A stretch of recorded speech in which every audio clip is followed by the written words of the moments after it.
नाज़रीन, ईरानी फोर्सेस जो है वो हाई अलर्ट के ऊपर हैं क्योंकि इंटेलिजेंस के मुताबिक जो है वो ड्यूरिंग द फ्यूनरल अमेरिका या इजराइल जो है वो किसी किस्म का हमला कर सकते हैं क्योंकि ये जो सेरेमनी हो रही है जाहिर है ये ईरान की बहुत बड़ी ताकत का भी मुजाहरा है, उनकी यूनिटी का भी मुजाहरा है। और डेलीगेशन के बाद जब वो डेलीगेशन यहाँ पर पहुंच रहे हैं, अरब मुल्कों से भी डेलीगेशन उनके पार्लियामेंट स्पीकर जो है वो यहाँ पर आना शुरू हो गए हैं। सो एक अटैक हो सकता है बट ओवरऑल देखा जाए तो इसके खतरात जब वो कम है। बट ईरान ने कहा है कि उनकी फोर्सेस जब वो हाई अलर्ट के ऊपर हैं, अगर किसी किस्म का अटैक किया गया तो इसका जो वो रिस्पांस देंगे। और बड़ी इंटरेस्टिंग जो एक फिनोमेना रीजन के अंदर हो रहा है वो ये कि ईरान के जो डिफेंस मिनिस्ट्री है उनका रीजनल डिफेंस मिनिस्ट्रीज के साथ जो राब्ता है वो बढ़ रहा है। यानी फॉरेन ऑफिस के राब्ते तो पहले से हैं बट ये है कि डिफेंस मिनिस्ट्रीज के जो राब्ते हैं उसमें इजाफा हो रहा है। दैट मीन्स के जो मिलिट्री कॉपरेशन है और जो इंटेलिजेंस कॉपरेशन है उसके अंदर जब वो इजाफा देखा जा रहा है। सो इजराइल के लिए और अमेरिका के लिए ये बात काफी ज्यादा तशवीशनाक होगी कि मिलिट्री और इंटेलिजेंस कॉपरेशन जब वो इन मुल्कों के दरमियान जब वो बढ़ रहा है। अमेरिकन जो ग्लोबल इन्फ्लुएंस है उसमें हम तेजी के साथ एक डिक्लाइन देख रहे हैं और अमेरिका के जो वेरी क्लोजेस्ट एलायज हैं वो भी अब अमेरिका पर उस तरह से ट्रस्ट नहीं कर रहे हैं और अपनी जो डिपेंडेंस है वो खत्म कर रहे हैं। मिसाल के तौर पे आज कनाडा से बहुत बड़ी अनाउंसमेंट सामने आई है। कनाडा के प्राइम मिनिस्टर ने यह अनाउंस किया है कि वो एक अलग जो ऑयल पाइपलाइन है वो बनाने जा रहे हैं। और पहले जो ऑयल पाइपलाइन है वो अमेरिका से होकर गुजरती है, चूंकि कनाडा भी ऑयल का एनर्जी का सप्लायर है, तो अब वो बिल्कुल एक इंडिपेंडेंट ऑयल पाइपलाइन बनाने जा रहे हैं ताकि अमेरिका के ऊपर जो डिपेंडेंस है वो खत्म की जा सके। और कनाडा के प्राइम मिनिस्टर जो हैं, जो लास्ट उन्होंने चाइना का दौरा किया, उसमें उन्होंने यही अल्फाज दोहराए थे कि एक न्यू वर्ल्ड ऑर्डर जो है वो इमर्ज हो रहा है and we are partner with you in this phenomena. ये चाइना के सदर के सामने उन्होंने अल्फाज दोहराए। तो जो इनको वोट मिला है वो भी इसी बात पर मिला है कि जो अमेरिका के ऊपर डिपेंडेंस है कनाडा की वो खत्म की जाए। अगर देखा जाए तो अमेरिका का सबसे क्लोजेस्ट एलाय वो कनाडा बनता है क्योंकि बर्तानिया, फ्रांस, जर्मनी, इजराइल ये यूएस के साथ जो है वो बॉर्डर शेयर नहीं करते हैं बट कनाडा जो है वो बॉर्डर शेयर करता है। तो अमेरिका को सबसे ज्यादा किसी की फिक्र होनी चाहिए थी तो वो कनाडा की होनी चाहिए थी, लेकिन जिस तरह से ट्रम्प इंतजामिया ने आकर कनाडा को ट्रीट किया, अब वो बड़ी तेजी के साथ जो अपनी इंडिपेंडेंस है वो जो वो हासिल कर रहे हैं। बट मीनवाइल जो यूक्रेन की जंग है उसमें ये खतरात बढ़ते चले जा रहे हैं कि एक डायरेक्ट जो कन्फ्रंटेशन है और एक आलमी जंग है उसकी तरफ मामला जा रहे हैं। मिसाल के तौर पे आज जो CIA की रिपोर्ट आई है और उसने यूरोपियंस को वार्न किया है कि रशिया कोई बहुत बड़ा ऑपरेशन जब वो करने जा रहा है अगले 15 दिन के अंदर, 1 माह के अंदर या 2 माह के अंदर। इसमें यह होगा कि रशियन जो फौजें हैं वो किसी नेटो टेरिटरी के अंदर जब वो दाखिल हो सकती हैं और इससे वो नेटो की जो इंटेंशंस है और उनका रिजॉल्व है उसको चेक करेंगे कि are they ready to fight. यानी या सिर्फ ये है कि देखें ना, इस वक्त यूरोपियंस और नेटो क्या कर रहे हैं, एक प्रॉक्सी वॉर लड़ रहे हैं रशिया से और रशिया को डैमेज कर रहे हैं, उनके ऑयल रिफाइनरीज को हिट कर रहे हैं। तो रशिया अब ये करने जा रहा है कि अगर आपने लड़ना ही है तो फिर डायरेक्टली जब हमसे आकर लड़ें। ये जो प्रॉक्सी वॉर है ना, अब ये तमाशा जब नहीं चलेगा। तो रशिया अब इस हद तक भी जो है वो प्लान करने जा रहा है कि वो किसी नेटो टेरिटरी के अंदर दाखिल होने जा रहा है। ये वहां पर ड्रोन अटैक हो सकता है, कोई इस तरह का ऑपरेशन जब वो करने जा रहे हैं। CIA की ये रिपोर्ट आई है। अच्छा जी, कतर के जो पार्लियामेंट के स्पीकर हैं वो तेहरान पहुंचे हैं। इसके अलावा ओमानी डेलीगेशन जो है वो तेहरान पहुंचा है और 100 मुल्कों से ज्यादा जो डेलीगेशन है वो यहां पर शरीक हो रहे हैं। पार्लियामेंट स्पीकर्स आ रहे हैं, पाकिस्तान के तो प्राइम मिनिस्टर भी जा रहे हैं और इस तरह से ऑल ओवर द वर्ल्ड। और ये एक देखें बहुत बड़ा लम्हा है। देखें, इंपॉर्टेंट बात यह है कि जैसे रीजन के जो लीडर्स हैं उनके साथ जिस तरह का सलूक किया गया, जैसे मुअम्मर कज़ाफ़ी हैं सड़कों पर घसीटा गया, जैसे सद्दाम हुसैन उनको हैंग किया गया, ठीक है ना, शाह फैसल हैं उनको एक साजिश के जरिए अपने ही फैमिली से जब वो असैसिनेशन जब वो करवाई गई। सो ये है इजराइल का तरीकाकार कि वो रीजनल लीडर्स को इस तरह से निशाने ब्रत बनाता है। सो इसी तरह का कोई चीज वो सुप्रीम लीडर के साथ भी करना चाहते थे, ठीक है, उन्होंने असैसिनेट किया।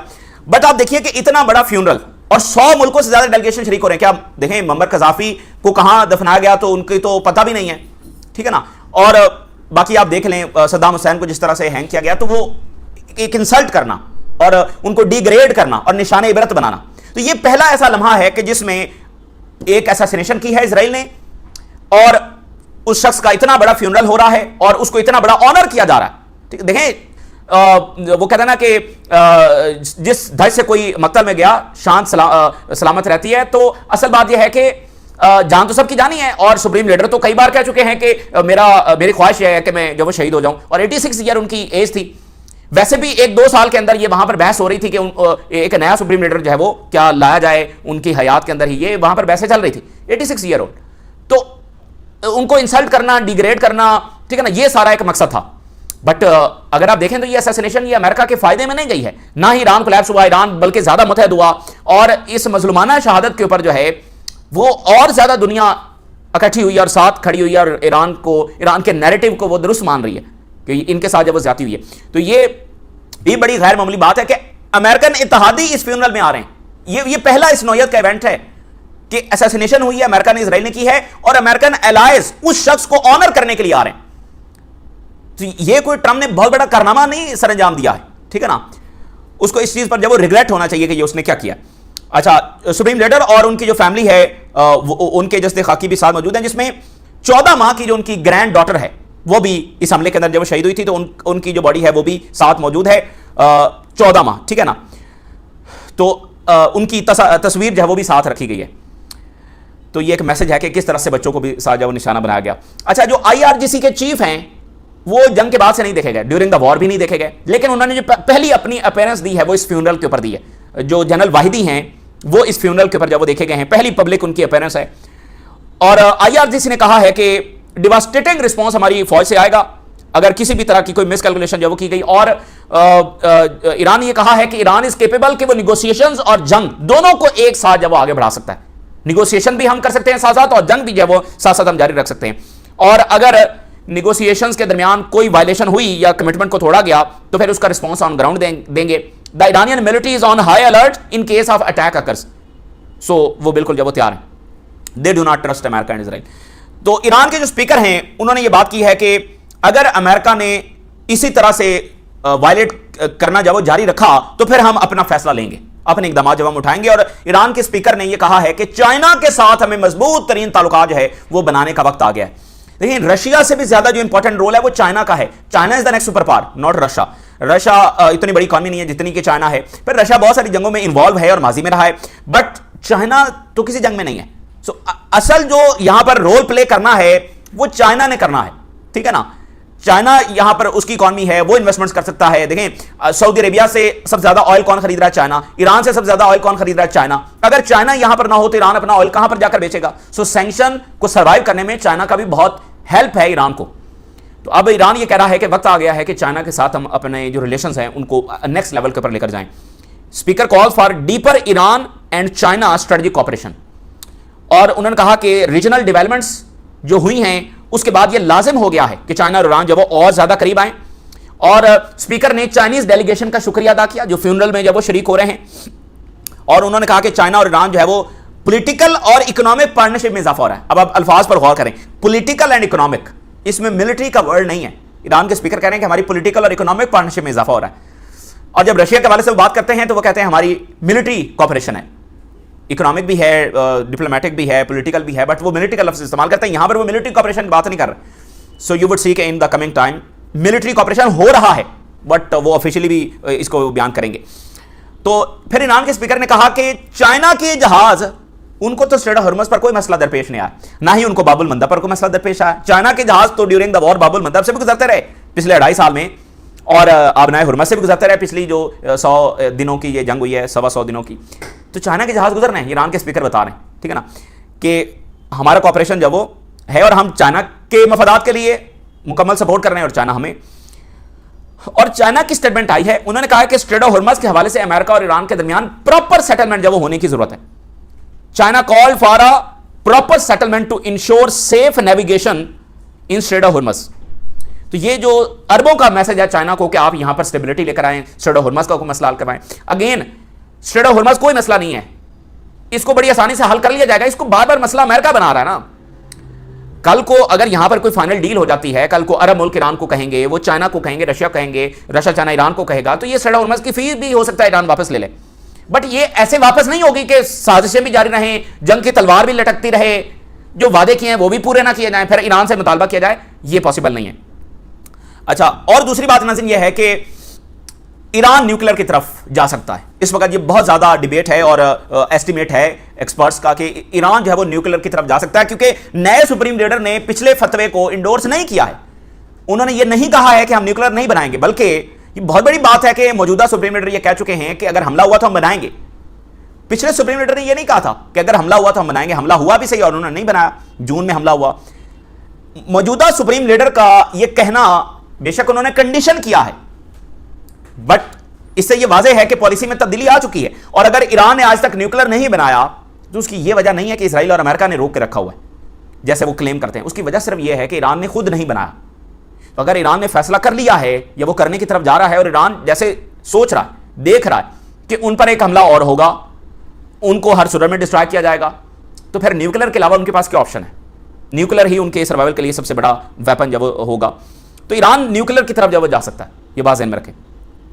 और उसकी वजह सिर्फ अमेरिका का फुलिश बिहेवियर है, ट्रंप इंतजामिया का, एक डील से निकलना, फिर एक इतनी डिजास्टर वॉर छेड़ना, ये ईरान को मजबूर कर रहा है। अच्छा, आज यरूशलेम में एक अजब वाकया हुआ है।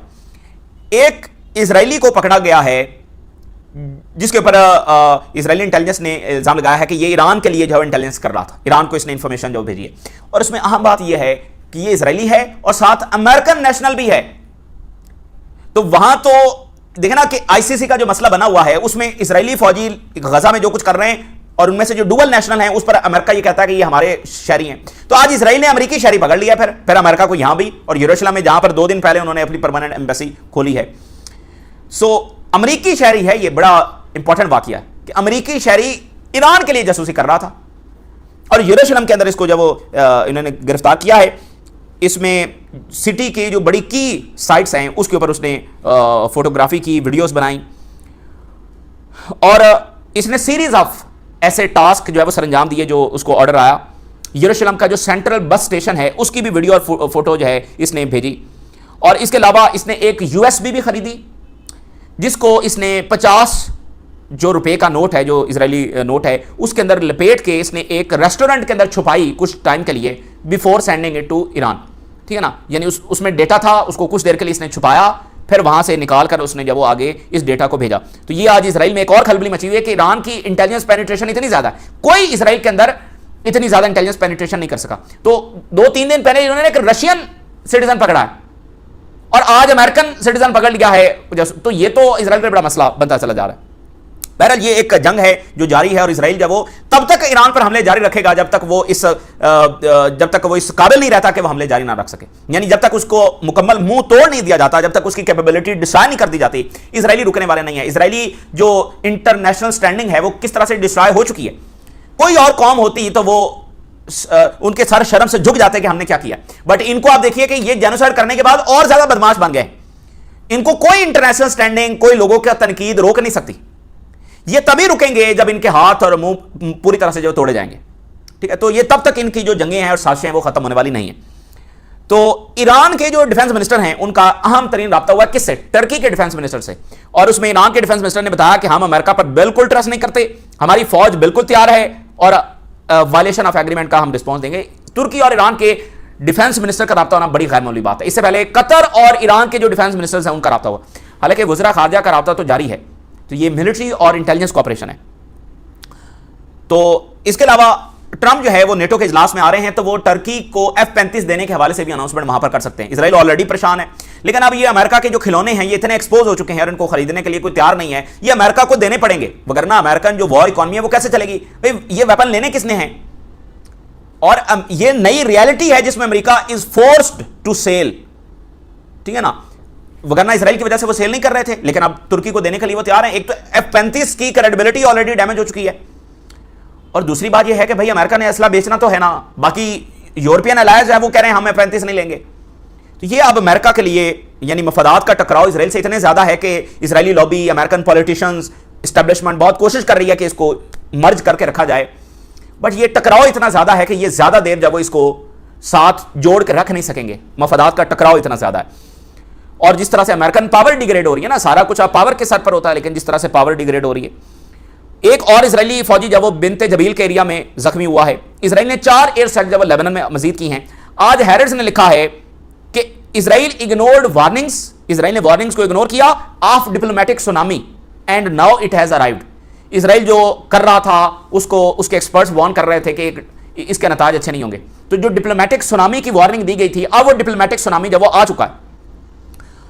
From international pressure, legal consequences, और ये वो चीजें थी जो वंस अनथिंकेबल था बट अब ये रियलिटी बन चुका है।